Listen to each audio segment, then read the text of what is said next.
your archetype energy in the past. So what was your archetype energy in the past? So we have the desert. Now, just intuitively looking at this, we have the desert with sand and a hand reaching out, and this is just in black and white. And then in color is the moon, and then we have these reds and oranges and yellows, like being in the desert, and like with that hand and being under the sand and the moon. Like I'm seeing somebody right now who's kind of sitting in the dark. There's a crack of light that's coming down from somewhere, but they're sitting in the dark, like very closed in and everything. And so this feels like the energy of you in the past. And with this yellow right here by the moon, I feel like right now you either are more visible or you're being called to be more visible. And that can be very uncomfortable sometimes, especially when this was our past energy.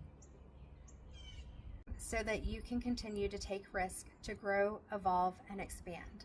Like I said, it's not always going to feel comfortable, but if we don't push ourselves, we can't get out of it. Release the idea that you have anything to prove. It is safe to not know everything. Even when I come on here and I'm giving you messages from spirit or pulling the cards or both or whatever, and I may encourage some guidance. It's not me saying that I know it all. And that's why with the mentorship, I'm like, I want you to like develop what works for you, to do your own things. People are asking me, what do I do? And I'm like, I can help with giving you some examples or, you know, resources and things like that, but it's really up to you. Even with the mediumship, the person's highly intuitive and very connected themselves, and they were like, well, can you tell so-and-so? And I'm like, you already are. You already are. You may not connect or see or sense or hear the same way I do, but it doesn't mean that you're not capable of it. You may be. But the point was, even the beautiful message, I wish I had my book with me. Maybe I'll take a picture of it and put it up there.